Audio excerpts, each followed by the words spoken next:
ẹ jọ̀ọ́ ẹ má bínú ẹ̀yin ọmọ Yorùbá nílé lóko ní ìrìn àjò wípé a sá lọ gẹ́gẹ́ bí ẹ ti ṣe mọ̀ ìlú location 419 tá wà pé bí nẹ́tíwọ̀kì wọn ṣe rí òun ló ṣẹlẹ̀ bí a ṣe ń gbohùn màmá wa yẹn sílẹ̀ ní nẹ́tíwọ̀kì yẹn kàn sá lọ tí nẹ́tíwọ̀kì yẹn sá lọ but a dúpẹ́ lọ́wọ́ Ọlọ́run báyìí pé Ọlọ́run tún ti bá wa ṣe gẹ́gẹ́ bọ́lọ́run ṣe máa bá wa ṣe torí ìlú location 419 tá wà náà tẹ́lẹ̀ Nàìjíríà tá wà náà tẹ́lẹ̀ àmọ́ pé bí gbogbo ẹ̀ náà ṣe rí pé kò wúkú sí nẹ́tíwọ̀kì gidi kan tá a rí lò kò wúkú sáfàní kankan tá a rí jẹ ní ìlú Nàìjíríà so mọ́mì mi gẹ́gẹ́ bí a ṣe ń sọ lọ́mà ní láti ìgbà tí ẹ ti wà ní Nàìjíríà pé kò sí àǹfààní kankan tí ẹ jẹ ìjẹ́ ẹ nígbàgbọ́ pé tí a bá gba Yorùbá nation wípé ọkàn yín máa balẹ̀ ẹ rí oko lọ.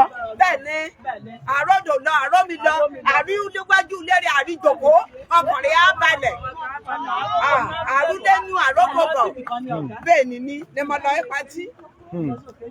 Ẹ ṣé gan ni mà ẹ ṣé mà ọ Koikimedia bringing the world closer to your doorstep. Ẹjọ́ ẹ̀yin ọmọ Yorùbá nílé lóko ní ìrìn àjò ẹ má bínú nẹ́tíwọ̀kì yẹn ló ṣe rádaràda gẹ́gẹ́ bẹ́ẹ̀ ti ṣe mọ̀ pé nẹ́tíwọ̀kì orílẹ̀-èdè location 419 bó ṣe máa ṣe rádaràda bó ṣe máa gbé ìṣe ẹ̀ dé òun ló ṣẹlẹ̀ but a dẹ̀ tún ti padà wá báyìí ẹ ṣé gan ni Koikimedia bringing the world closer to your doorstep.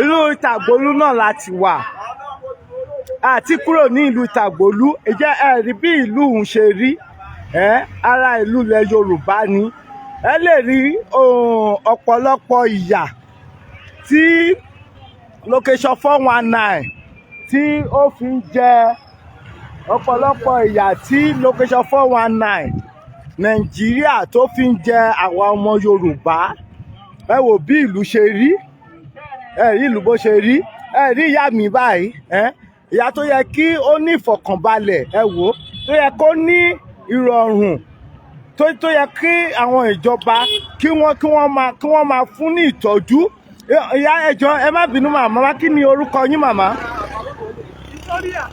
Victoria lorúkọ yín tọmọ ìlú yìí ni yín. ọmọ ìlú ni mo rẹ. Ẹjọ́ màmá ẹjọ́ ìtọ́jú wo ni ẹ rí gbà ní ìlú location 419 láti ọwọ́ àwọn ìjọba Nàìjíríà. Ẹni. ni mo dìbò okùn. ẹ̀sùn kan mọ́ fún mi. ni mo dìbò okùn ọ̀chá lọ́dọọdún. èyí báyìí kan á lè pé síbi báyìí fọ̀ mí yẹ dìbò. ẹ̀sùn kì í mú kò mí. ẹ̀sẹ̀ jíjẹ ẹ̀sẹ̀ mímu ẹ̀sẹ̀ bùkátà. ọmọ kọjá gbọ́ bí ọmọ ìkọ́ra kéjì kájà dìbò kọ́. Ẹ dìbò mọ́. àmì ìdìbò ẹ̀sùn kan mú kò mí. Bẹ́ẹ̀ ṣe ń dìbò tó kò sí àǹfààní tẹ́rí jẹ. láyé. Kò sí àǹfààní kankan tẹ́rí jẹ. èyí báyìí kan ló ń balẹ̀ yẹn. àwọn ẹbí pa mí. àfọ̀yà mi ò kà gbà. ẹsẹ̀ mọ̀ rí. ẹsùn mọ̀ rí lọ́dọ̀ ni. Ìyẹn àwọn ìjọba Nàìjíríà wọ́n á promise yín pé kẹtẹ̀ka fún wọn wípé àwọn atọ́jú ẹ̀yin àgbàlagbà but lórí irọ́ dẹ̀ ni lórí irọ́ kò sí ìtọ́jú tó péye kankan tí wọ́n fún yín. Màmá ohun tó ṣẹlẹ̀ ni pé à ń pariwo ìpolongo Yorùbá nation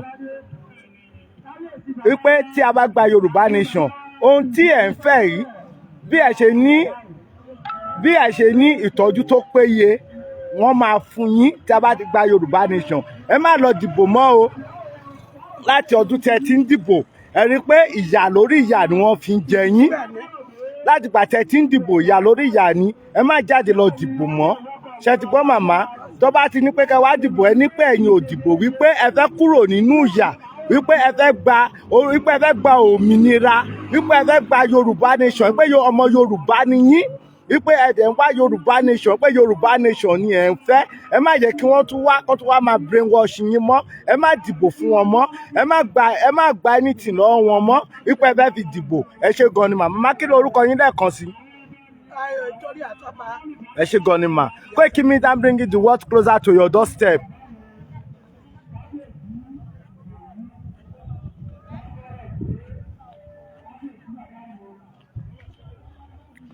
ní báyìí a ti wà ní pálásì ọba Itaogbolu, bàbá wa, bàbá dáadáa, ibẹ̀ ni adé báyìí. Koikimedia bringing the world closer to your doorstep.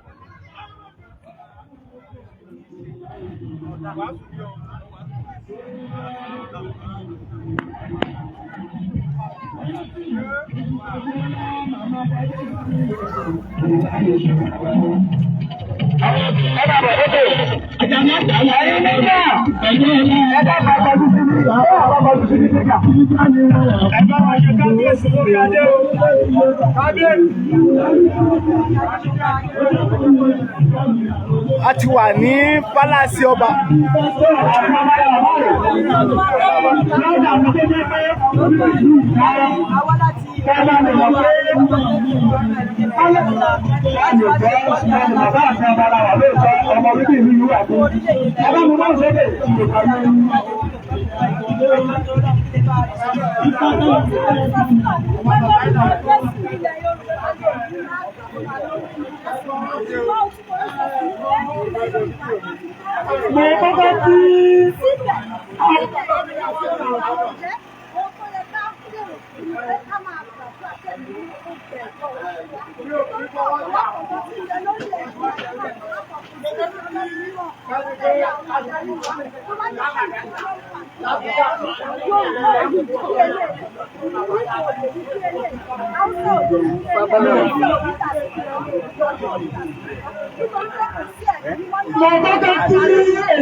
Nígbà tí èmi gbọ́n jù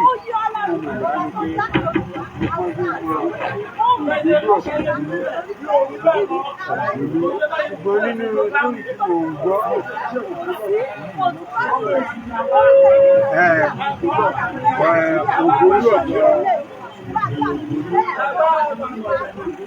gẹ́gẹ́ bí a ti ṣe ń sọ̀bọ̀ ẹ̀yin ọmọ Yorùbá ní ilé lóko ní ìrìn ní ẹ̀yìn odi, a ti wà ní pálásì ọba wa Ogbolu of Ogbolu Kingdom ní Itaogbolu ní ìpínlẹ̀ Ondo State. Ibẹ̀ ni a wà báyìí. A dẹ̀ retí kí bàbá wa kí wọ́n yọjú sí wa láti kí wọ́n address wa. Koikimedia bringing the world closer to your doorstep.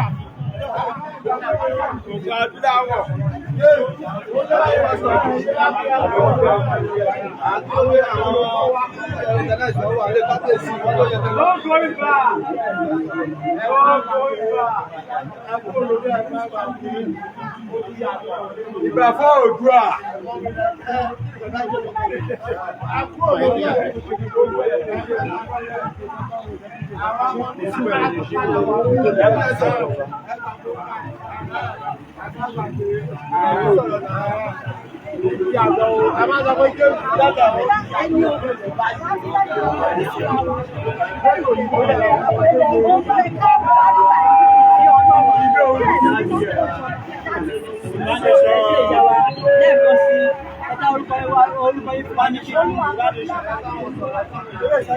Ẹ ṣe ìyá wa tí bàbá bá jẹ́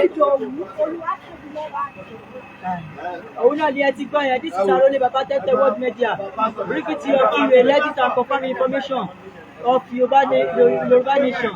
Here now we are in the palace of Itaogbolu, sir. Níbi tí a ti ṣe ìfọ̀rọ̀wérọ̀ lẹ́nu lábẹ́nu ìyá wa Deborah wòlíì ìdòwú. Òun náà ni ẹ ti gbọ́ lẹ́nu wọn yẹn. Kí Ọlọ́run kí ó jẹ́ kí wọ́n pẹ́ fún wa. Kí Ọlọ́run jẹ́ kí bàbá náà pẹ́ fún wa. Ẹ ṣé ìyá wa. Ojú àgbà.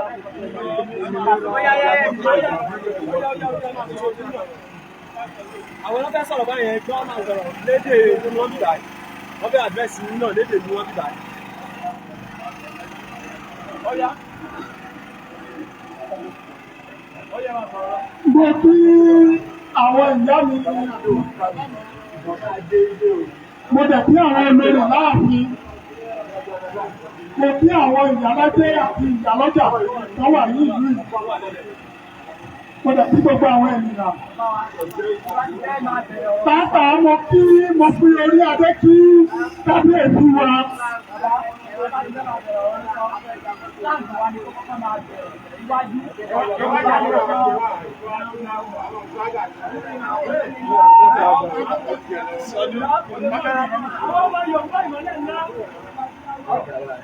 Àwọn Yorùbá ìmọ̀lẹ̀ ńlá, àwọn ogun abúlé wọ̀, Yorùbá nation, ẹ̀ṣẹ̀ kò ní sú yí, kò ní bẹ̀rù yí, kò lè ní ẹ̀wà lóòkú lóòkú náà àbá.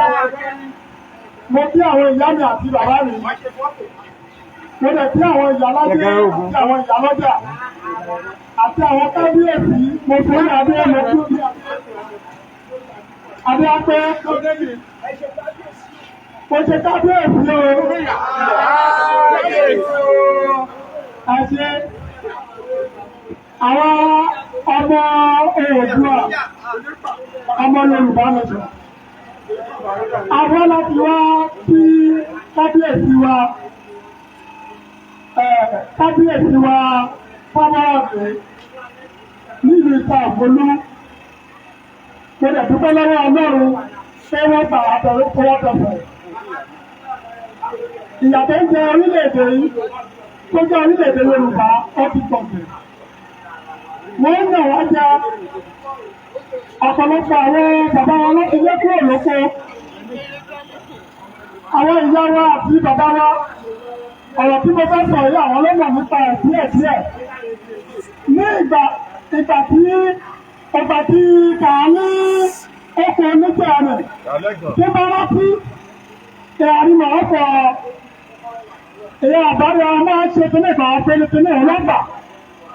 Ọjà wọn lọ máa kó ojú sí. Ọ̀nà kan náà ta ọ̀nà tóóró ni bí ọ̀nà ọlọ́bẹ. Tí bá rí báyìí àwọn ọ̀bẹ̀rẹ̀ èèdù sí ìbẹ̀rẹ̀ tí ó gbà mọ́. Lọ́gbà ọ̀nà ìrìn láti ọ̀rẹ́ ọmọ akọ́ ìtùpọ̀ àwọn àtúnlẹ̀ ọ̀fẹ́.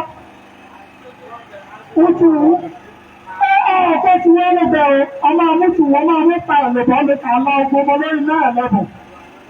Bọ̀ tí wọ́n lọ́tí ìsìláyè àdìmọ̀ ọ̀bọ̀ tẹ́tẹ́ ojú kan á fẹ́ ọmọ pa ẹ̀lẹ̀bọ̀ ló gbà ọ̀rọ̀ náà mọ̀ tí a bá àti ilé akólókó. Àìmọye ìjẹ́rí àti àbára kan ayọ̀ dákẹ́ mọ́. Òbíkan adákọ̀ ní òṣìṣẹ́ kẹ́míkà ló gbà ó, wọ́n bá àbọ̀ òṣìṣẹ́ kẹ́míkà rẹ̀ ọ̀bá. So, ẹ̀dá àbọ̀mọ́ rọ̀ Yorùbá nation ti ṣe é ṣe ẹni pàṣẹ lórúkọ Jésù. Abẹ́kọ̀lọ́kọ̀ ẹrú tí báwo Nàìjíríà àti àbára àlùmọ́pọ̀ tòmátòsì àti èèwọ̀ ọ̀pá ìṣẹ́jú lọ́mọ́tò ìyàmọ̀dé ní ṣùgbùrù. Ṣùgbùrù wọ́n ti tọ́ àwọn ọ̀ṣẹ́ ránṣẹ́ ọ̀pọ̀lọpọ̀ lẹ́yìn ọ̀pọ̀ bàbá. Bẹ́ẹ̀ lè kí rúbà. Ìyá kàtẹ́ ara ní àbọ̀ ẹ̀yà ní ìmọ̀lẹ̀ Yorùbá tí a rí mọ́lẹ̀ ọ̀ṣẹ́bá òun láti fẹ́ gba ọrọ̀ nínú ìlà. Mo fẹ́ kí n dákan ní kíjàbọ̀, mo fẹ́ kí bẹ̀ sí pẹ̀lú àpòá àyà jábọ́lẹ̀ yìí o. Orí Itaogbolu ìyàjọ́ ajábọ́lẹ̀ yìí o. Orí ìpínlẹ̀ àríyáwó ìyàjọ́ ajábọ́lẹ̀ yìí o. Ìtìlálẹ̀ yìí tó jẹ́ kì í nífẹ̀ẹ́ Yorùbá nation kí ìtìlálẹ̀ yìí ọlọ́wọ́ pẹ̀lú tẹ́tẹ́rẹ́ àyà ṣubú dánà. Ọ̀yàtọ̀ àwọn jẹ́ ti tó abẹ́kọ̀ nínú ọ̀pọ̀ ẹrú. Ẹ̀ẹ̀ṣẹ̀ bí ọ̀rọ̀ ilẹ̀ ẹ̀ẹ̀ṣẹ̀ bọ́ ṣe é ṣe, ẹ̀ẹ̀ṣẹ̀ bí ọjọ́ kan fẹ́ làgbé yìí o. Tí bá ń fi ọjọ́ kì í ọgbẹ́ òun kan pẹ̀lú orílẹ̀-èdè. Nàìjíríà ṣe orílẹ̀-èdè. Òun kan pẹ̀lú orílẹ̀-èdè ní wọ́n kájọ ọgbọ́ èdè ara wa káàtó ọ̀fẹ́ èdè kan. Òun náà pẹ̀lú orílẹ̀-èdè. Tí bá orílẹ̀-èdè Japan yàrá ọkọ̀ gbèsè ajé ni ọ̀rọ̀ hàn. Tí bá orílẹ̀-èdè Germany yàrá ọkọ̀ gbèsè ajé ọ̀rọ̀ hàn. Orílẹ̀-èdè China, orílẹ̀-èdè India, orílẹ̀-èdè kan ní kékeré àfọ ìyàwó ọgbẹ́ àfọ èdè kan káyọ̀ gbọ́ ara ayé. Ẹni tí fún ìlú náà ìwà lẹ́yọ̀. Mo fẹ́ kí ìyẹn ní àti àbàmì, mo fẹ́ kí ní ọmọ kùnà fẹ́. Òbíkà jáde ọ̀pọ̀lọpọ̀ ní ìbéèrè ọmọ pàtì wo ní ilé yìí, ṣe pàtì láàrin. Ìyá kà á jẹ́ ọkọ̀ abúlé àwọn ọgbọ́n ní ogun ọjọ́ ọ̀láríà. Mo bẹ̀rẹ̀ lórúkọ Jésù. ọbẹ̀ lórúkọ ọlọ́run ọba kíkà títí ìyàwó yìí àmì jábọ́ ìṣe o. Orílẹ̀-èdè Yorùbá wọ́n gbàgbọ́ wípé lórúkọ Jésù ilẹ̀ Yorùbá agbára tí ó wọ̀ lọ́pọ̀ ní wàá fi ṣàkóso ẹ̀mí máa ṣe wọ̀ lórúkọ Jésù. Wọ́n gbàgbọ́ wípé òmìnira tá à ń jà fún yìí lórúkọ Jésù kò ní torí òmìnira fún wa lórúkọ Jésù. Gbogbo èyí náà fẹ́ẹ̀ gbìyànjú fẹ́ẹ̀ jáde lórúkọ Jésù ẹ̀rí tó gùnlọ lórúkọ Jésù. Ìgbàgbọ́ ogun òní wọlé Yorùbá. Ayé àmúfà o, agbára fún ilẹ̀ wa o. Ṣùgbọ́n òkú lórúkọ sí wípé à ń jìyà o ní ilẹ̀ Yorùbá o. À ń jìyà o, àpàdé gbogbo àwọn ọmọ Yorùbá ó tó ìgbà ìtútọ́ rí wa o. Ṣùgbọ́n ẹ bá wa bí àwọn tó ń pọ̀ lókè wọ́n ṣàánú fún wa. Tí ènìyàn ní fífọ́ ọkọ̀ báyìí, kò tó jẹ́ ọjọ́ méjì. Báwo báwo wọ́n jẹ́ èèyàn méjì ọlọ́ta ni o. Ṣùgbọ́n ètò Nàìjíríà tó ṣe rí a ní ọ̀rọ̀. Ṣùgbọ́n àwọn olórí wa wọ́n ti fi ọ̀rọ̀ wa wọ́n fi ṣe ìtòrùwọ́. Wọ́n fi wá sílẹ̀ àwọn ọmọ aláìní ní bàbá, àwọn ọmọ ń jìyà, àwọn ọmọ iléèwé yunifásitì, ọ̀pọ̀lọpọ̀ wọn lọ sí ilé tó lè ń tẹ́kọ̀ọ́ sí ọwọ́. Wọ́n ò fẹ́ kí àwọn ọmọ wa kó ṣe rere mọ́ fún ọmọdéèwé. Ẹ jọ̀wọ́ ẹ bá wa bẹ̀ wọ́n o, kí wọ́n dáhùn sí wa o, kó má ṣe fi wá sílẹ̀ o, oúnjẹ wọn o, kò sówó nígboro. Kó jọ nítorí pé ìwé àwọn ọmọ tó ń ṣe yahoo. Torí pé kò sówó lọ́wọ́ wọn ni, kò sí owó lọ́wọ́ wọn. Kò dẹ̀ tún ṣiṣẹ́. Kò dẹ̀ ṣiṣẹ́ lọ́wọ́ wọn. Ẹ̀yà inú wọn ò ti sí o, kí àwọn olórí kó jọ kó ṣàánú fún àwọn graduate. Ọ̀pọ̀lọpọ̀ ń ṣe ọ̀kadà tó jẹ́ pé òbí ó ṣiṣẹ́ tó jẹ́ wípé àti lè jẹ́ síbẹ̀ wọ́n jáde àwọn òbí wọn ló ń fún wọn lóúnjẹ. Kò sí owó lọ́wọ́ ní ilé lọ́wọ́ wọn. Ká tẹ̀gbẹ́ kọ́ bá wa bẹ̀ wọ́n o. Kó tẹ̀ sí àwọn graduate yìí ní Nàìjíríà. Orílẹ̀-èdè Yorùbá. Ilẹ̀ Yorùbá ó ń bẹ̀ sí wa. Nítorí pé àwọn ọmọ Yorùbá wọ́n ń jìyà o. Wọ́n máa ń fipá sínú ọkọ̀ náà fún ọkọ̀ dára. Tí wọ́n máa ń ṣiṣẹ́ lára wọn fi ṣiṣẹ́ ọkọ̀. Ṣùgbọ́n nígbà tí òṣòro ń fọ́ ìbọ̀lẹ̀ tó tó níbo.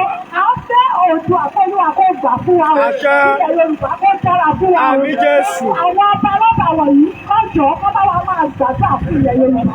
Wọ́n fọwọ́pọ̀ ilẹ̀ Yorùbá ká lè gbà á. Káwọn kìrìsìtẹ́nì náà kọ́ bá wa gbàdúrà. Nítorí pé Jésù Kristi ó rí bàbá rẹ̀ máa jìyà. Kọ́ bá wa gbàdúrà lẹ́yìn máa gbàdúrà. Bẹ́ẹ̀ àwọn Muslim náà. Kúrò lórílẹ̀-èdè yìí ló ń gbàdúrà wípé a ṣe é ṣe fún wa o. Àmín. Bí Christian ṣe ń gbà ní kí Muslim ṣe máa gbà, kí babaláwo ṣe máa gbà. Àmín. Ọkùnrin náà wọ́n máa rí ìfẹ́ ẹ̀ ṣàfihàn Olúwa tì í lẹ́yìn o. Àmín Jésù ẹ ṣé. Àmín. Olúwa ṣàfihàn ó ní ìrọ̀ sọ ní ọ̀rọ̀ Yorùbá ọdún ọdún wa. Ẹ̀rí ọmọ Yorùbá ọlọ́kùnrin ni ó. Jésù ń bẹ̀rẹ̀ ìrẹ́lú ayọ̀gbà ẹ̀dá. Yorùbá nation. Ẹ ṣé ìyá wa. Ẹ ṣé ìyá wa. Koikimedia bring it one closer to your doorstep. Yẹ́wà tí wọ́n tún wa tẹ̀mítẹ̀rì wọ́n tún wa pẹ̀rẹ̀yà. Wọ́n kọ́ wa lé wọ́n gbà wá lálejò. Bẹ́ẹ̀ ni inú àwọn ọ̀rọ̀ tí ẹ̀gbọ́n tí wọ́n bá wa sọ, ó túmọ̀ sí wípé full support. Wọ́n ní ká máa bá ìfẹ̀hónú wa ràn lọ ní ìrọ̀wọ́ ìrẹsẹ̀. Tó bàbá mi àrólé bàbá tẹ́ǹtẹ̀ àtisẹ́ tí ẹ̀rọ wa àti ọba náà lára báyìí. Àwa tó fẹ́ máa tẹ̀síwájú. Bàbá mi Pòfẹ́sọ̀ Bánjí Akíntóyè iṣẹ́ yín náà ló lọ. Bá mi Ìgbòho ìṣà Sunday Ìgbòho iṣẹ́ rẹ̀ ń tẹ̀síwájú. Ìgbòho ìṣà. Tó èmi ọmọ yín àbúrò yín náà ni the youngest patron ètò ìṣàtì Ìgbòho. Bí mo sọ fún yín o, mò ń fún ní ìròyìn àlọ́ wípé no more Nàìjíríà, no more location 419. Yorùbá nation. Yorùbá nation. Koikimedia bring it one closer to your doorstep. Gẹ́gẹ́ bá ti ṣe sọ fún yín lẹ́kọ̀ọ́ wípé ilé kábíyèsí Itaogbolu bàbá wa ibẹ̀ ni a wà bàbá wa dẹ̀ rán àwọn èèyàn sí wa láti pé kí wọ́n attend sí wa wọ́n dẹ̀ ti gbà wá ní ìyànjú tí wọ́n dẹ̀ gbà wá àwọn ìyá wa yẹn ni bàbá wa ni wọ́n rán sí wa tí wọ́n dẹ̀ wọ́n tún gbàdúrà gan fún orílẹ̀-èdè Yorùbá wípé orílẹ̀-èdè Yorùbá yóò dúró ní àṣẹdùmọ̀rè.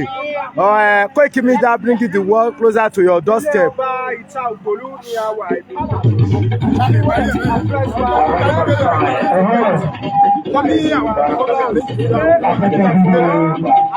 Ọmọ Yorùbá tó ní kí lọ pé Yorùbá lè ṣe ẹ̀ẹ́dẹ́gbẹ́ dúró. Yorùbá lè ṣe ẹ̀ẹ́dẹ́gbẹ́ lọ. Akọ̀jú ìlú mo ti kí lọ pé Yorùbá lè ṣe ẹ̀ẹ́dẹ́gbẹ́ dúró. Yorùbá lè ṣe ẹ̀ẹ́dẹ́gbẹ́ lọ. Ọmọ Yorùbá tó ní kí lọ pé.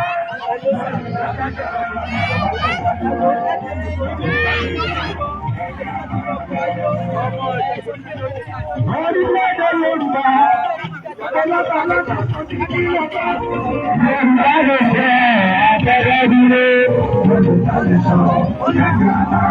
Orílẹ̀-èdè Yorùbá, ìyà yìí ti tó já. Báwo ni wọ́n bá ìdí àná ọ̀dọ́gá? Ìyà yìí ti tó já àwọn ọ̀pẹ̀lá ọ̀báyà mọ́. Ilẹ̀ Yorùbá abẹ́dá dúró. Ilẹ̀ Yorùbá abẹ́dá ara ilé dúró. Abẹ́dá ara sílẹ̀. Ilẹ̀ Yorùbá pátápátá. Abẹ́dá lọ. Abẹ́dí ìjàgbá.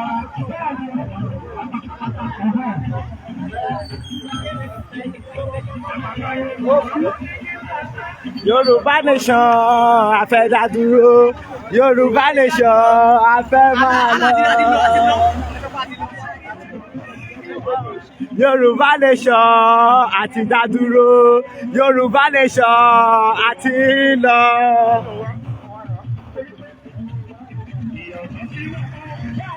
Bẹ́ẹ̀ ni.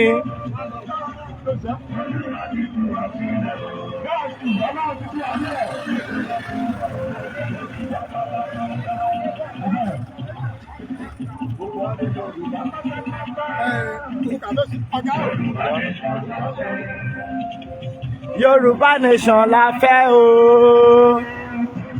Ṣọlá fẹ́.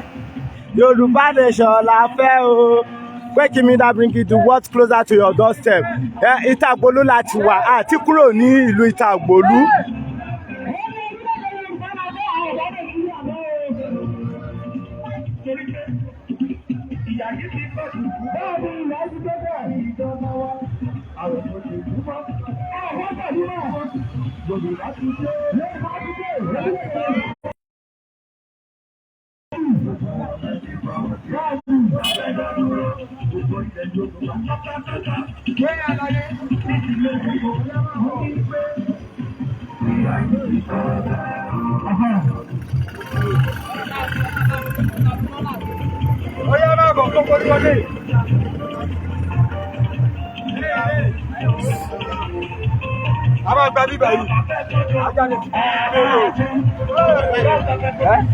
A fẹ́ dá dúró.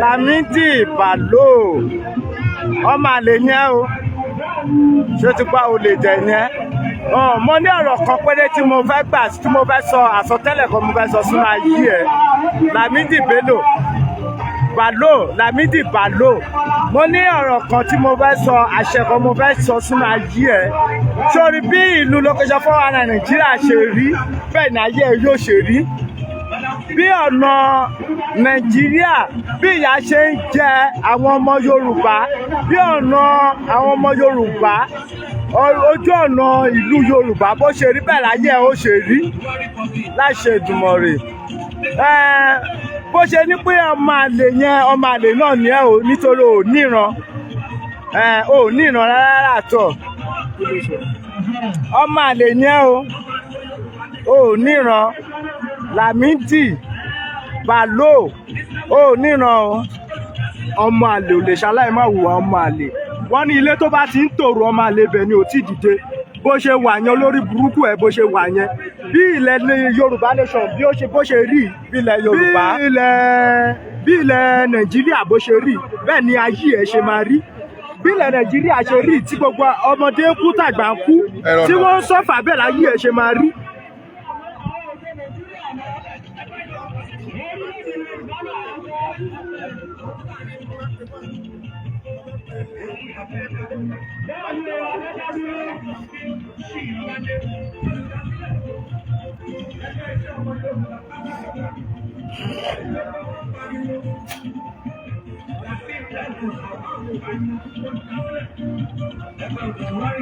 Koikimedia bringing the world closer to your doorstep.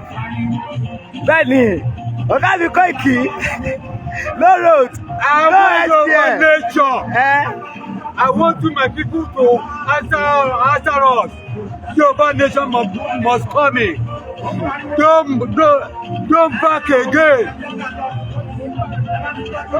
No surrender. Hey, don't surrender.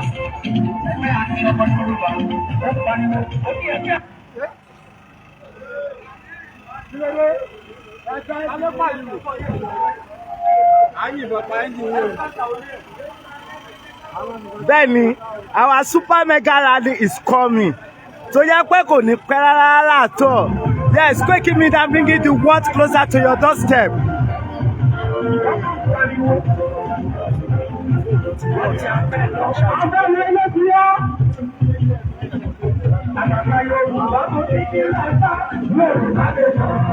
A fẹ́ dá dúró Yorùbá nation a fẹ́ máa lọ. Yorùbá nation a fẹ́ dá dúró Yorùbá nation àti lọ. Ìyàtọ̀ tí wọ́n bọ́ ọ̀dọ̀ tí wọ́n bọ́ ẹ̀dùn ilẹ̀ o.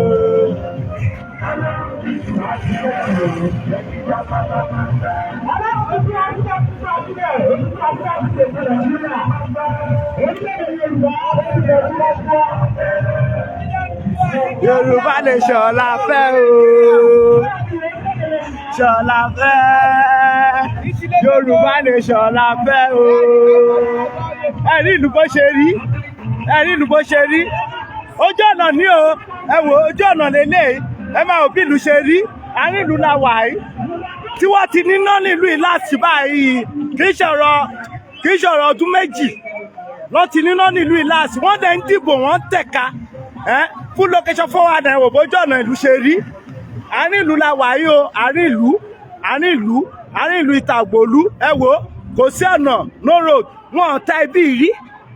Wọ́n ta ibi rárá tọ̀. Àárín ìlú la wà yìí. Àárín ìlú Itaogbolu ibẹ̀ la wà. Wọ́n níná wọ́n lè lọ sóko.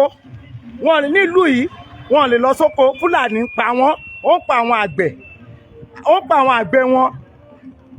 Lẹ́yìn tẹ́lẹ̀ oko ni wọ́n ti máa sá kòkó but ilé ni wọ́n gbé wá báyìí láti wá sá nítorí ẹ̀rù bojo tí ó bá àwọn àgbẹ̀ ní oko. Fúlàní ò jẹ́ kán róko lọ. Fúlàní ó pa àwọn àgbẹ̀ wa nílùú yìí. Fúlàní pa ẹ wò òun náà wò yìí. Ṣẹ̀rí wájú lé ní o wájú lé ọrọ̀ ajé ilẹ̀ Yorùbá òní oko náà ti máa sa tẹ́lẹ̀ wọ́n kó wá sílé torí ìbẹ̀rù bojo. Ìyókù gan tó bá tún wà lóko tí wọ́n kó wọ́n á tún mú kíni àwọn Fúlàní àtún kó lọ wọ́n á tún jí kó lọ. wọ́n fi ìbọn wọ́n fi ń tẹ́tí wọ́n fi ń tẹ́tí àwọn àgbẹ̀ ẹ wo ojú ọ̀nà bó ṣe rí ẹ wo ojú ọ̀nà bó ṣe rí ojú ọ̀nà ni o ojú ọ̀nà ìlú ẹ rí bó ṣe rí kò síná kò sọ́nà kò sómi kò sóúnjẹ ẹ kí lẹ sọ mọ́mì mi kò sóúnjẹ ẹni kò sóúnjẹ ẹ tún ní fọkànbalẹ̀. Ojoojúmọ́ náà pa ní kú. Bẹ́ẹ̀ ni ojoojúmọ́ náà pa ní kú. Ọjọ́ kan èrò balẹ̀ ló kó lẹ́jọ́. Kò sí school. Ọjọ́ kan èrò balẹ̀ ló kó lẹ́jọ́. Wọ́n ní no more education. Wọ́n ti lera ẹ̀gbọ́n alẹ́jẹta mọ́jú àná. Wọ́n ti lérò tó kó wá. Ọjọ́ ló kó rósókò àpá ní kú. Ọ̀pá ní kú dáadáa. Ọlọ́kàlùkù ní ìjòkó wúlé rẹ̀ bá. Àdìmọ̀ yẹra kàn mú jòkó. Ní oko nílùú yìí. Lóko ìlú mọ́rẹ̀ lójú Itaogbolu. Ọ̀pá ní kú ẹ̀sìn jíjẹ. Ẹ̀sìn jíjẹ lórí ẹ̀fọ́kànbalẹ̀. Ọ̀nà kan mú bọ́ ọ̀nà ọ̀nà. Kò síná. Ọ̀tẹ̀gbẹ́lẹ̀ dé ilé kan. Wọ́n gbẹ́lẹ̀ káàkiri Itaogbolu. Tó wá fi tàn yín jẹ. Wọ́n tàn á jẹ. Wọ́n ti omi síbẹ̀ nì. Wọ́n tàn á jẹ. Omi wo ṣe ṣe láti bẹ̀rẹ̀ bẹ́ẹ̀ ṣe láti gbẹ̀. Wọ́n tàn á jẹ. Omi ìwé mi. Wọ́n dá gọ́tà sí gbogbo orílẹ̀ orílẹ̀. Lédè Itaogbolu náà gbẹ́ gọ́tà sí kan gbẹ́ wò sí. Gbogbo ẹ̀dẹ̀ tẹ́ ná. Ekun kan ṣe pa. Kò sí àǹfààní kankan tẹ́ rí jẹ ní location 419. Kò sí àǹfààní kankan. Ọmọ kẹ̀kẹ́ wẹrẹ mú ṣe yahoo. Ọjọ́ kan ló bá. Nígbà tẹ́bí bá ń pèrò tí ò sí ṣẹ́kù sí kankan. Wọ́n ṣe ọmọ ọmọdé jù. tó bá yá tí yahoo náà bá tó já ọmọ wá fi plus sí. So kì í ṣe ìlú wọn. Àwọn tó ń ṣe yahoo plus kì í ṣe ìlú wọn. Bẹ́ẹ̀ ni. Ṣùgbọ́n àwọn sọ pé ló yá jòlè. Ọ̀nà ṣe ṣe yahoo. Wọ́n ló yá jòlè. Mọ́mì mi ẹjọ́ ìjẹ́ yín nígbàgbọ́ pé tá a bá gba Yorùbá nation pé gbogbo kan wọ̀nyí kò ní sí mọ́. Yorùbá yahoo Àpàrẹ́. Gbogbo kankan rẹ̀ ọba balẹ̀. Wọ́n rí ó ná. Èwo lé aládùúgbò káyà ṣe jẹ́. Ó wù wá kó ṣẹlẹ̀ bọ̀ wọ́n ni wọ́n nígbà kó ṣẹlẹ̀ ó wù wá ká pín bọ̀ àwọn ìjọba tó bá bẹ̀rẹ̀ báyìí wọ́n á kó bọ́ síta wọ́n kó bọ̀ síta ó wù wá ká pín. Ẹ ní láti bẹ̀rù orí ilẹ̀ bàbá yín lẹ wà. Ó wù wá ká pín. Ṣé mo fọ ọkùnrin kan ọmọ yìí àgbèjà Yorùbá Sunday Igboho Sunday Igboho wọ́n fẹ́ gbèjà Yorùbá. Ọgbẹ́ni ọjà kún ṣèbí wọn mú àbẹ́ wọn mú. Àwọn wicked people. Ẹ ti pẹ́ báyìí kọ́ ti bọ́ nínú ẹ̀. Abẹ́sí Yorùbá lọkùnrin. Ó fẹ́ gbèjà. Yorùbá ni. Ó fẹ́ gbèjà rí a. Kọ́ òyà yóò tó pọ̀ jù. Òyà tó pọ̀ jù kó àwọn fẹ́ gbèjà rí ọjọ́ kú. Ẹ sàlù ọkọ̀ èrò balẹ̀. Agbàlú inú àforífojì ní ọkọ̀ èrò balẹ̀ o. Àforífojì òjijì kú. Àrùn jẹ o. Èsùn kàrí ṣe o. Ọmọ bá jáde ọmọ jáde fásitì báyìí ló jẹ́ àrè ló jẹ́ ọ̀nà ọmọ jalè ká yó ọmọdé kan lè yàn ọgbọ́n owó dé olè lérò wọ́n yìnbọn rọ́mọ lọ́mọ lọ́sàn ọ̀wọ̀lẹ́ àbá ọ̀wọ̀lẹ́ àbá. Olè rọ̀bù ó ní kò lọ save àwọn kò lọ save live àwọn èèyàn. Bẹ́ẹ̀ni. Tán rọ̀bọ̀ fún. Ó wà oṣù ó wà lẹ́fẹ̀mísì lọ́wọ́ rẹ̀. Ọgbẹ́bọnlé ọgbọ́n lọ́sàn. Ẹ ṣé gan ni mọ́mì mi. Màmá ẹ jọ̀ọ́ tí a bá gba Yorùbá nation ìgbàgbọ́ yín ni wípé ohun gbogbo máa wà nírọ̀rùn. Bẹ́ẹ̀ni kọ́lọ́run ké má ṣe sí. Á dẹ̀ ṣe ń ṣe fún wa láṣẹ Ìgbìmọ̀ rẹ̀. Kọ́lọ́run sáyẹ̀nsì. Ẹ ṣé gan ni mà. Yes sir. Koikimedia bringing the world closer to your doorstep. Ẹ wo ó ní ìyá wa ti bá wa sọ yẹn wọ́n ní ẹ̀rù ń bà wọ́n àti lọ sóko. Ẹ wo ojú ọ̀nà bó ṣe rí àárín ìlú ni o kẹ́ lè wo dáadáa àárín ìlú la wà. Ẹ wo bí ìlú ṣe rí ẹ wo ojú ọ̀nà bó ṣe rí àárín ìlú la wà yìí o àárín ìlú la wà. Wọ́n ní wọ́n gbẹ́ kọ́tà wọ́n parọ́ wọ́n ní wọ́n wá fi campaign fún wọn nílùú yìí wípé àwọn gbẹ́ kọ́tà. Ẹ wo kọ́tà náà ló ti dí tẹ́ ń wò yìí kọ́tà ló ti dí tẹ́ ń wò yìí wọ́n parọ́ wọ́n fẹ́ gbẹ́ kọ́tà wọ́n fẹ́ da ọ̀nà lórí irọ́ ni lórí irọ́. Ẹ wo bá àárín ìlú ṣe rí ẹ wo bá àárín ìlú ṣe rí àárín ìlú la wà yìí àárín ìlú ẹ wò bó ṣe rí ó dàbẹ̀ ni pé kò séèyàn nílùú yìí ó dàbẹ̀ ni pé kò séèyàn nílùú yìí ẹ wà àárín ìlú bó ṣe rí ẹ máa bá àárín ìlú ṣe rí. Koikimedia bringing the world closer to your doorstep.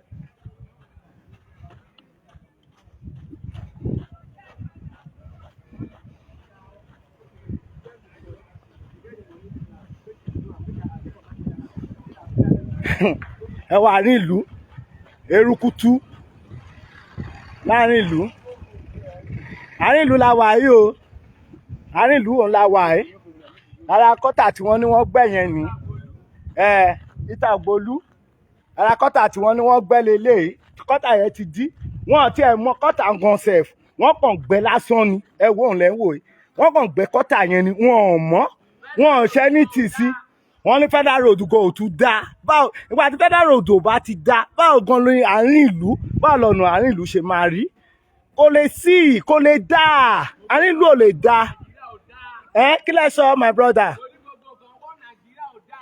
ẹ ní Nàìjíríà ò ṣe kí ni. ẹ̀rí federal road bóyá tí gbogbo ẹ̀ wá òkè tó bá a ṣe kó dáa a máa. Yorùbá nation. Àgọ́ máa wà lẹ́yìn wọn di bí òsì gangan. Koikimedia bringing the world closer to your doorstep. Ìjọba location 419 kò sí kankan tí wọ́n ní láti ṣe fún àwọn ọmọ Yorùbá.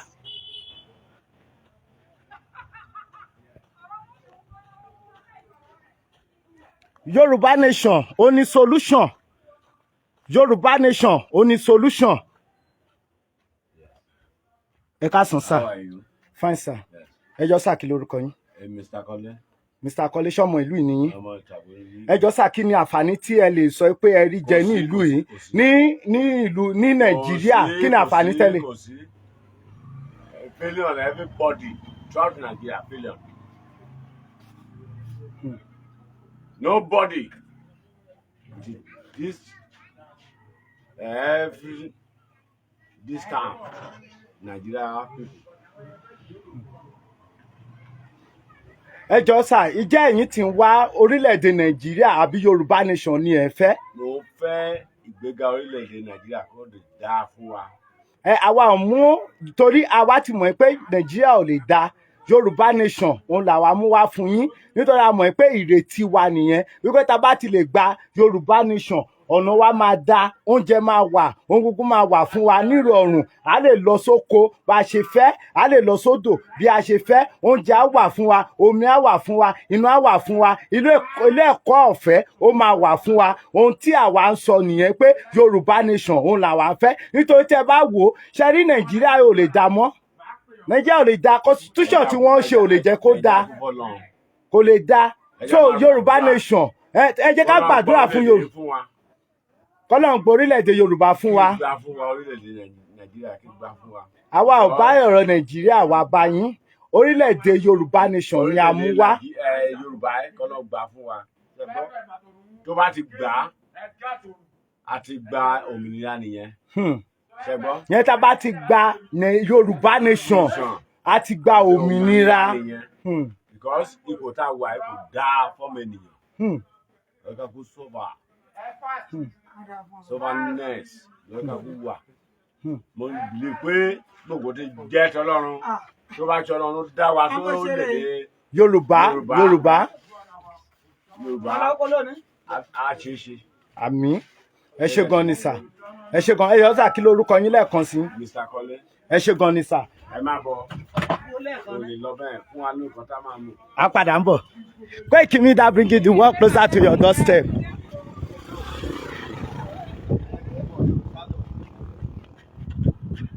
Ẹ rojọ́ ọ̀nà ìlú àárín ìlú la wà yìí o ẹ wò bójú ọ̀nà wọn ṣe rí ẹ wò bójú ọ̀nà wọn ṣe rí ẹ wò bí ìlú ṣe rí ẹ wò bí ìlú ṣe rí ní ìlú location 419 ẹ wò bí ìlú ṣe rí ojú ọ̀nà lẹ́ ń wò yìí o ojú ọ̀nà òun lẹ́ ń wò yìí o ẹ rojú ọ̀nà ẹ rí bí ìlú ṣe rí.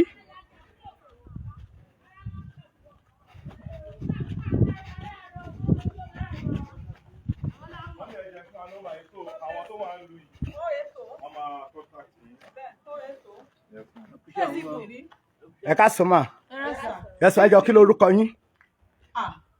Prophetess Akíngbadé Abíọ́lá.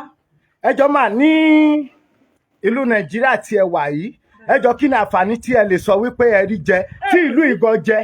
Kò sí àlùfààní kankan torí ebi wà ń gbòòrò wàhálà wà ń gbòòrò ọkọ̀ wà ọ̀rẹ́ báyìí 6,000 naira téèyàn bá lóko kò sí ìfọ̀kànbalẹ̀ lóko bàbá fẹ́ tíráàbù gan láwa tá a máa ń lọ láti Àkúrẹ́ sí Adó sí gbogbo ibi kò sí ìfọ̀kànbalẹ̀ ńbẹ̀ ẹ̀rù ń bà wá àyà ń já wa àti ṣiṣẹ́ lóko kan ó ti ṣòro sí wa lára kọ́lọ́run jọ kó bá wa dá sí kó gba Yorùbá nation fún wa.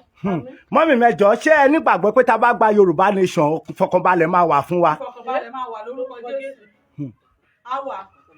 àwa ti wa ni ẹ máa gbọ́ títí èmi náà máa gbọ́ títí yìí so tó bá ní nǹkan tí ò dáa ẹ máa gbọ́ voice mi pé màá tètè sọ fún yín pé nǹkan tá à ń ṣe yìí ò dáa o so gbogbo èèyàn á lè bá wa dá sí i so ilẹ̀ Yorùbá ilẹ̀ tó ṣàn fún wàrà àti fún oyin ni kọ́lọ́run jọ nínú àánú ẹ̀ bí gbogbo wa ṣe ń sọ yìí kọ́lọ́run kó bá wa lọ́wọ́ sí kí àgbà Yorùbá nation bẹ́ẹ̀ lára wa kí ọkàn wa bá lè balẹ̀.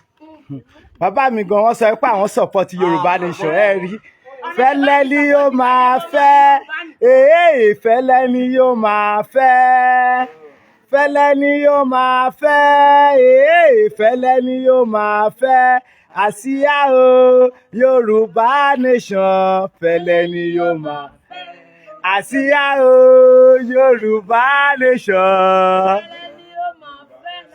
àsíá o Yorùbá nation. Fẹ́lẹ́ ni yóò máa fẹ́ fẹ́lẹ́ ni yóò máa fẹ́ fẹ́lẹ́ ni yóò máa fẹ́ fẹ́lẹ́ ni yóò máa fẹ́ àsíá o Yorùbá nation fẹ́lẹ́ ni yóò máa fẹ́. ẹ ṣé gan ni Koikimedia bring the world closer to your doorstep. ẹ rí ojú ọ̀nà bó ṣe rí ojú ọ̀nà ìlú ni o ìjẹ́ rí ilé báyìí abẹ́ rí ilé báyìí ẹ rí ilé ojú ọ̀nà ìlú lẹ ń wò yìí o àárín ìlú la wà yìí àárín ìlú Itaogbolu ibẹ̀ ni a wà yìí ní ìpínlẹ̀ Ondo. ẹ wò bójú ọ̀nà ṣe rí ẹ wò bójú ọ̀nà ṣe rí ẹ rí bójú ọ̀nà ṣe rí àárín ìlú Itaogbolu ibẹ̀ la wà yìí ibẹ̀ la wà yìí ẹ wò bójú ọ̀nà ṣe rí kò síná kò sí ọ̀nà kò sóúnjẹ àti lọ oko ó dìṣòro Fúlàní ò jẹ́ kí wọ́n lọ sóko ní ìlú yìí ojoojúmọ́ ni Fúlàní ń pa wọ́n ní ìlú tí a wà nínú rẹ̀ yìí ojoojúmọ́ ni gẹ́gẹ́ bí ohun tí a gbọ́ lẹ́nu wọn wọ́n ní ẹ̀rù ń bà wọ́n àti lọ sóko tí àwa gan fúnra wa ta tún fojú wa rí wọ́n tún sọ gan wọ́n ní pé tẹ́lẹ̀ oko ni wọ́n ti máa ń sá kòkó yìí ní ọrọ̀ ajé Yorùbá tí ó dẹ̀ ọrọ̀ ajé tí Yorùbá ní pọ̀ gan o ó pọ̀ gan gidi kì í ṣe kòkó nìkan but ní ìlú yìí kòkó ní ìrìn àjò ní kòkó ní ọrọ̀ ajé wọn ní ìlú yìí àwọn Fúlàní ò tún gbà kí wọ́n tún lè dá kòkó yẹn gan kó tún lè ṣoko kòkó yẹn tó bá ti lọ sóko wọ́n pa wọ́n oko ni wọ́n ti máa sá kòkó ó ti dohun tí wọ́n wá ń kó wá sílé eléyìí tó bá tún kù ní oko àwọn Fúlàní á tún jí kó lọ wọ́n á tún jí kó lọ lórí ilẹ̀ wa ìjó yẹ kó rí bẹ́ẹ̀ ẹ máa wojú ọ̀nà ìlú bó ṣe rí ìlú tó ṣàn fún wàrà tó ṣàn fún oyin ẹ wò bójú ọ̀nà wọn ṣe rí ẹ wò bó ṣe rí ẹ wo ojú ọ̀nà ìlú bó ṣe rí ẹ wò kò sí ilé tí ẹ rí báyìí wọ́n á sá kòkó síwájú ẹ̀ ni ilé kọ̀ọ̀kan náà sá kòkó síwájú rẹ̀ ilé kọ̀ọ̀kan ọrọ̀ ajé ilẹ̀ Yorùbá dẹ̀ ni ọrọ̀ ajé wọn ní ìlú yìí òun nìyẹn ẹ wo ojú ọ̀nà wọn bó ṣe rí wọn ò níná wọn ò rómi wọn ò lọ́nà ilé ẹ̀kọ́ gan ò já lọ gééré kò sí ilé ìwòsàn fún wọn ní ìlú yìí ẹ máa wò bójú ọ̀nà ìlú ṣe rí ẹ rí bójú ọ̀nà ìlú ṣe rí.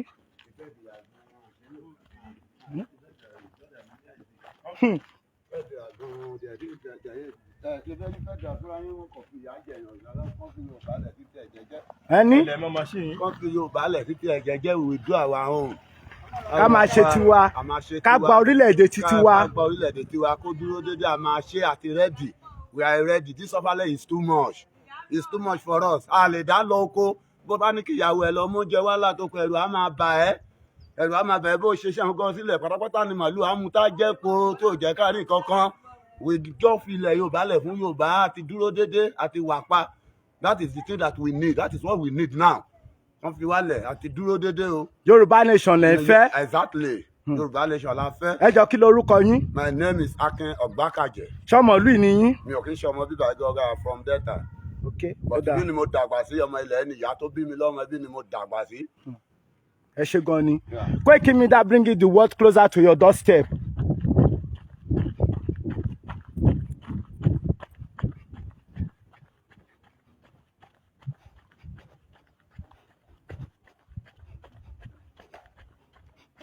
Àárín ìlú náà la ti ń rìn o. Àárín ìlú òun là ń rìn. Ẹ jẹ́ ẹ rí traces ọ̀dà kankan rárá. Kò sí traces ọ̀dà kankan rárá. Kò tẹ̀ sí pé wọ́n dọ̀dà sílùú yìí rí. Àárín odidi ìlú tó ní ọba tó ní ìjòyè. Àárín odidi ìlú ibẹ̀ la wà yìí. Tí a wà ẹ wojú ọ̀nà bó ṣe rí. Wọn ò níná, wọn ò lómi. Education wọn gan ò lọ déédéé. Kò sí ilé ìwòsàn ò sí, kò oúnjẹ ò sí, àti lọ sóko ìnira ni.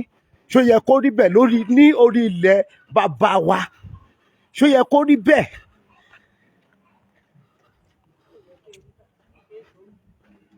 Kí lẹ rí mọ́nì mi? Kò sómi.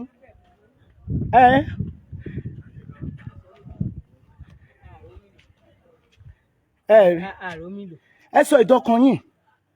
Òun náà ni mẹ sọ ààrò mi lò gbogbo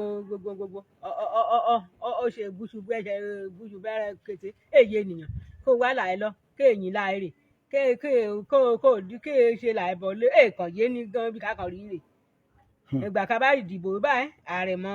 Ẹ má dìbò mọ́ o torí ìbò tí ẹ ń dì irọ́ lórí irọ́ ni òfo lórí òfo ni. Láti ìgbà tá a ti jẹ́ Nàìjíríà kò sí nǹkan kan tí a rí, kò sí àǹfààní tí Yorùbá rí ní ìlú Nàìjíríà. A dẹ̀ wá Nàìjíríà mọ́, a fẹ́ gbọ́ òmìnira Yorùbá nation. Tá a bá ti gba Yorùbá nation, ẹ̀yin ìyá tẹ́ ti dàgbà báyìí, good care ó máa wà fún yín. Good care ó máa wà fún yín. Ẹ ní ìwòsàn tó péye. Àwọn ìjọba Yorùbá nation wá ṣe ìwòsàn tó péye fún yín, tó máa ṣe fún yín. So ẹ má dìbò mọ́ o, ẹ má dìbò mọ́. Tó bá ti wá tó wá campaign fún yín, ẹ ní ẹ wá pé Yorùbá nation òun lẹ ń fẹ́. Ẹ ṣé gan ni mà. Koikimedia bringing the world closer to your doorstep. Ẹ rojú ọ̀nà bó ṣe rí. Ojoojúmọ́ ló máa wá campaign bí báyìí. A fẹ́ ṣọ̀nà fún yín lórí irọ́. Àwa ń ṣe olóṣèlú Yorùbá nation là ń sọ. No, Yorùbá nation. Yorùbá nation làwa ń sọ. A sọ wípé wọ́n wá fún síbí báyìí. Wọ́n wá campaign Yorùbá nation là ń jà fún bẹ́ẹ̀ ni. Wọ́n wá campaign fún yín. Wọ́n wá campaign fún yín níbi pé wọ́n fẹ́ ṣe ọ̀nà fún yín lórí irọ́. Wọ́n fẹ́ ṣe omi fún yín lórí irọ́. Ẹni rodo lórí irọ́. Yorùbá nation lórí irọ́ àbí. Ẹ rojú ọ̀nà bó ṣe rí. Ó dídí ìlú lélẹ́yìí o. Láti àárọ̀ tá a ti rìn inú ìlú yìí, ẹ rí i pé kò sí ọ̀nà gidi kan ní ìlú yìí. Bẹ́ẹ̀ ni wípé wọn ò sí láyé. Lórí irọ́. Bẹ́ẹ̀ ni pé ẹni àti dìbò lórí irọ́. Lórí irọ́. Wọ́n promise. Wọ́n ní wá sọmi lórí irọ́. Wọ́n ní wá ṣọ̀nà lórí irọ́. Ẹ máa wò bó ìlú ṣe rí. Ẹ rí ìlú ní o. Àárín ìlú la ti ń rìn láti àárọ̀. Àárín ìlú la ti ń rìn láti àárọ̀. Ẹ wò bí ọ̀nà wọn ṣe rí. Wọn ò níná, wọn ò lọ́nà, wọn ò lómi, àti lọ oko ìṣòro ni.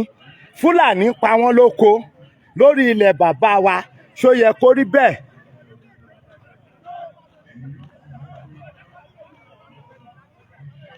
Ó dáa. Ó sọjú ọ̀nà. Ẹ máa wò bójú ọ̀nà. Àárín ìlú la wà. Àárín ìlú Itaogbolu ibẹ̀ ni a wà. Tí a wà yìí tí a ń fi wọ̀n yín.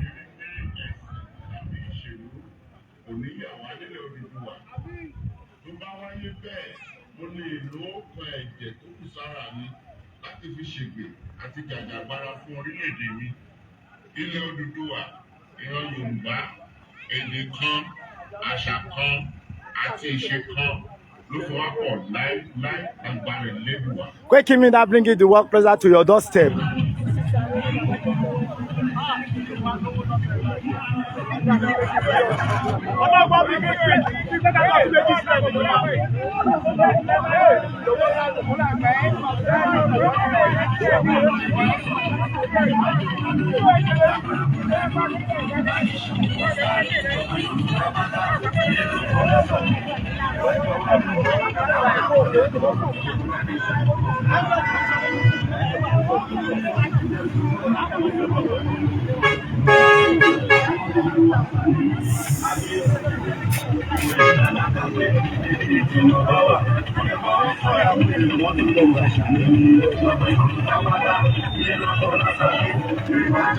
ẹ̀yin ọmọ Yorùbá ní ilé lóko lẹ́yìn odi a ti wà ní Federal Road la wà báyìí ẹ wò bí Federal Road ṣe rí o Federal Road ibẹ̀ la wà Federal Road tó lọ ní sí ìlú sí ìpínlẹ̀ kejì tó lọ sí ìpínlẹ̀ kejì ìpínlẹ̀ Èkìtì ibẹ̀ la wà ẹ wò bọ́ọ̀nà Federal Road ṣe rí Federal Road lẹ́wọ̀ yìí o Federal Road Federal Road yes Federal Road àṣẹ.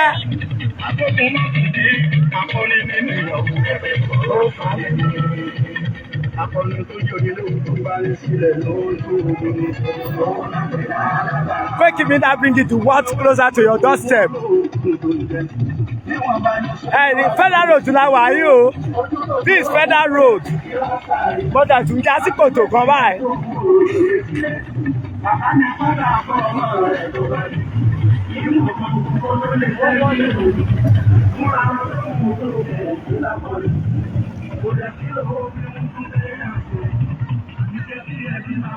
Láti ìpínlẹ̀ Ondo Federal Road láti ìpínlẹ̀ Ondo títí dé ìpínlẹ̀ Èkìtì bójú ọ̀nà yẹn ṣe rí lélẹ̀ tí ẹ̀ ń wò yìí Federal Road la wà yìí tí ẹ bá rí báyìí ẹni tírélà tó ń kọjá abẹ́ni bí tírélà ṣe kọjá ẹ lè mọ̀ pé àpárọ̀ wípé Federal Road ibẹ̀ la wà ẹni tírélà tó kọjá báyìí ẹ wo ojú ọ̀nà bó ṣe rí dọ́ọ̀sì lẹ́rí tó ń fò yìí ẹ rojú ọ̀nà bó ṣe rí Federal Road la wà yìí Federal Road láti ìpínlẹ̀ Ondo sí ìpínlẹ̀ Èkìtì ibẹ̀ la wà ẹ wò bójú ọ̀nà ṣe rí àbíbọ̀ ẹni pé a fi bí ojú ọ̀nà ìlú ṣe rí fún yín a ti fi hàn yín Federal Road látún ti dé yìí ta tún ní ká fi hàn yín bóyá ó ti yẹ kí a wà nínú location 419 Nàìjíríà àbí kò yẹ kí a wà ní ìlú location 419 Nàìjíríà àbí ó yẹ kí a gba orílẹ̀-èdè titi wa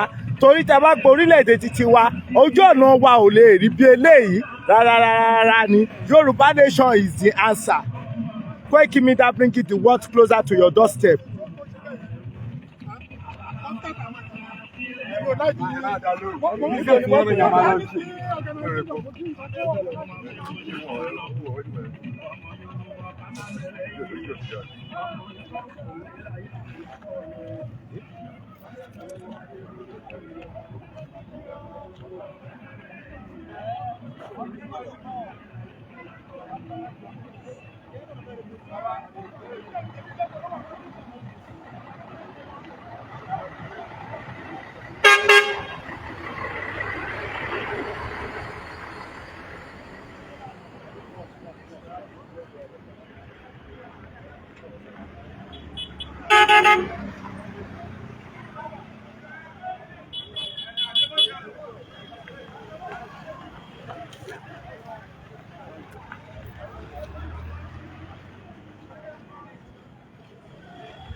Ẹni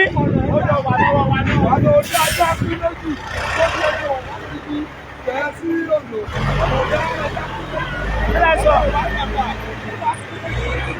Ẹ wo tírélà ló kọjá yẹn, ẹ gbọ́ kan tó sọ, abẹ́ gbọ́.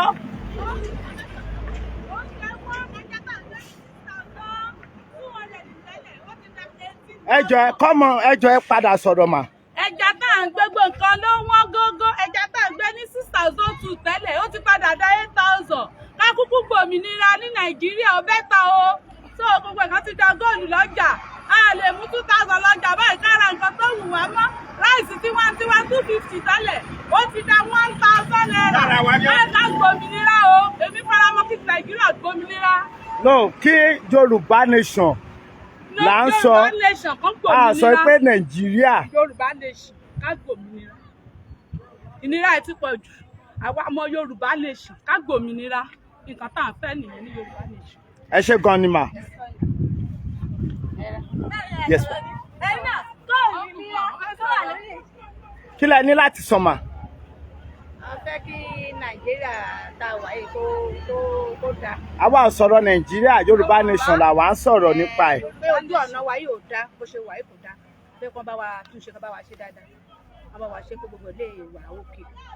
Ẹ bó ṣe rí báyìí kò dáa báyìí. Ẹ̀yin náà mọ̀ pé kò dáa. Ẹ ṣé gan ni mà. Koikimedia bringing the world closer to your doorstep. Àbí ẹ rí dírẹ́bà yẹn nísìnyí bí wọ́n ṣe sọ tí wọ́n wa tírélà lọ, wọ́n ní ọ̀nà ò dáa. Ẹ rí, wọ́n ní ojú ọ̀nà ò dáa. Ẹ rí, ojú ọ̀nà náà la fi hàn yín láti ìpínlẹ̀ Ondo, Itaogbolu la wà. Láti ìpínlẹ̀ Ondo, Itaogbolu ní ìpínlẹ̀ Ondo títí tó fi dé ìpínlẹ̀ Èkìtì. Ojú ọ̀nà yẹn bó ṣe rí leléyìí. Bí ojú ọ̀nà yẹn ṣe rí leléyìí.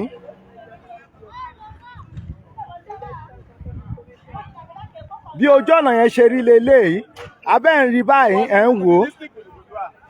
Bí ojú ọ̀nà ṣe rí leléyìí.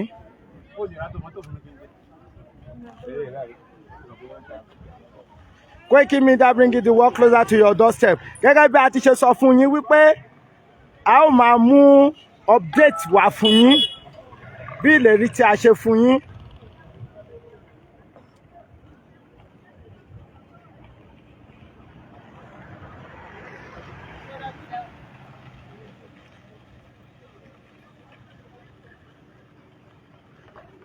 Lẹ́yìn ìgbà tí a fi ojú ọ̀nà àárín ìlú, bí ojú ọ̀nà àárín ìlú bó ṣe rí tí a ti fi hàn yín, ojú ọ̀nà Federal Road Nàìjíríà òun náà la tún fi hàn yín yìí.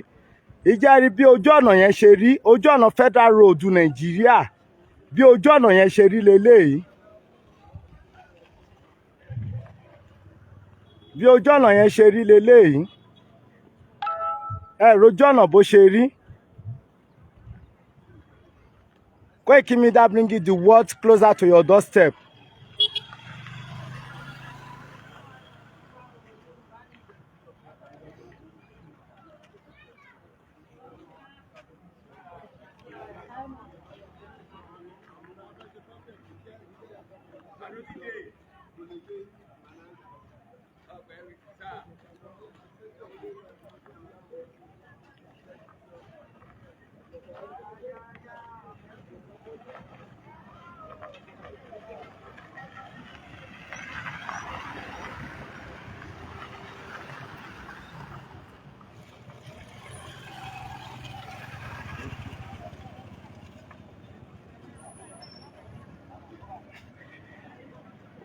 Ẹ̀yin ọmọ Yorùbá nílé lóko ní ẹ̀yìn odi, a ti máa padà wá, à ń padà ń bọ̀.